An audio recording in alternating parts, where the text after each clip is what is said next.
حضرت ابو ہریرہ رضی اللہ تعالیٰ عنہ بیان کرتے ہیں کہ آپ صلی اللہ علیہ وآلہ وسلم نے فرمایا، بنی اسرائیل میں 3 شخص تھے، ایک کوڑی، دوسرا اندھا اور تیسرا گنجا۔ اللہ تعالیٰ نے ان کا امتحان لینے کا ارادہ کیا، چنانچہ اللہ تعالیٰ نے ان کے پاس ایک فرشتہ بھیجا۔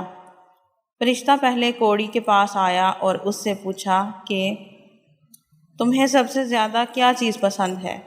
اس نے جواب دیا، اچھا رنگ اور اچھی چمڑی، کیونکہ مجھ سے لوگ پرہیز کرتے ہیں۔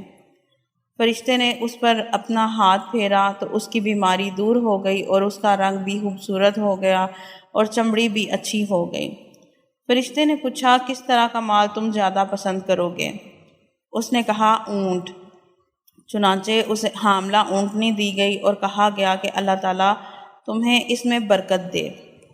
پھر فرشتہ گنجے کے پاس آیا اور اس سے پوچھا، تمہیں کیا چیز پسند ہے؟ تو اس نے کہا، عمدہ بال، اور یہ کہ میرا موجودہ عیب ختم ہو جائے، کیونکہ لوگ اس کی وجہ سے مجھ سے پرہیز کرتے ہیں۔ فرشتے نے اس کے سر پر ہاتھ پھیرا تو اس کا عیب جاتا رہا اور اس کے بجائے عمدہ بال آ گئے۔ فرشتے نے پوچھا، کس طرح کا مال پسند کرو گے؟ تو اس نے کہا، گائے۔ فرشتے نے اسے حاملہ گائے دے دی اور کہا کہ اللہ تعالیٰ اس میں برکت دے گا۔ پھر اندھے کے پاس فرشتہ آیا اور کہا، تمہیں کیا چیز پسند ہے؟ تو اس نے کہا، اللہ تعالیٰ مجھے آنکھوں کی روشنی دے دے تاکہ میں لوگوں کو دیکھ سکوں۔ فرشتے نے ہاتھ پھیرا تو اللہ تعالیٰ نے اس کی بینائی اسے واپس دے دی۔ پھر پوچھا کہ کس طرح کا مال پسند کرو گے؟ تو اس نے کہا، بکریاں۔ فرشتے نے اسے حاملہ بکری دے دی۔ پھر تینوں کے جانوروں کے بچے پیدا ہوئے، یہاں تک کہ کوڑی کے اونٹوں سے اس کی وادی بھر گئی، گنجے کے گائے بیل سے اس کی وادی بھر گئی اور اندھے کی بکریوں سے اس کی وادی بھر گئی۔ پھر دوبارہ فرشتہ اپنی اسی پہلی شکل میں کوڑی کے پاس آیا اور کہا کہ میں ایک نہایت مسکین اور فقیر آدمی ہوں، سفر کا تمام سامان و اسباب ختم ہو چکا ہے اور اللہ تعالیٰ کے سوا اور کسی سے حاجت پوری ہونے کی امید نہیں، لیکن میں تم سے اسی ذات کا واسطہ دے کر جس نے تمہیں اچھا رنگ، اچھا چمڑا اور مال عطا کیا، ایک اونٹ کا سوال کرتا ہوں جس سے سفر کو پورا کر سکوں۔ اس نے فرشتے سے کہا، میرے ذمے حقوق اور بہت سے ہیں۔ فرشتے نے کہا، غالباً میں تمہیں پہچانتا ہوں، کیا تمہیں کوڑ کی بیماری نہیں تھی جس کی وجہ سے لوگ تم سے گھن کھاتے تھے؟ تم ایک فقیر اور کیلاش تھے، پھر تمہیں اللہ تعالیٰ نے یہ چیزیں عطا کیں۔ تو اس نے کہا، یہ ساری دولت تو میرے باپ دادا سے چلی آ رہی ہے۔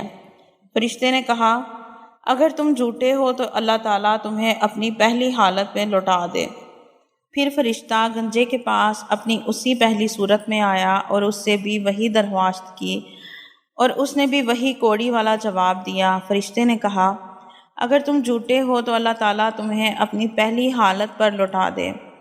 اس کے بعد اپنی اسی پہلی صورت میں فرشتہ اندھے کے پاس آیا اور کہا، میں ایک مسکین آدمی ہوں اور سفر کا تمام سامان ختم ہو چکا ہے اور سوائے اللہ کے کسی سے حاجت پوری ہونے کی توقع نہیں، میں تم سے اسی ذات کا واسطہ دے کر جس نے تمہیں تمہاری بینائی واپس دی، ایک بکری مانگتا ہوں جس سے اپنے سفر کی ضرورت پوری کر سکوں۔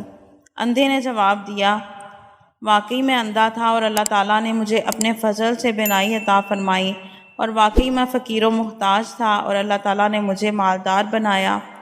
تم جتنی بکریاں چاہو لے سکتے ہو، اللہ تعالیٰ کی قسم، جب تم نے اللہ کا واسطہ دیا ہے تو جتنا بھی تمہارا جی چاہے لے جاؤ، میں تمہیں ہرگز نہیں روک سکتا۔ فرشتے نے کہا، تم اپنا مال اپنے پاس رکھو، یہ تو صرف امتحان تھا، اور اللہ تعالیٰ تم سے راضی اور خوش ہے اور تمہارے دونوں ساتھیوں سے ناراض ہے۔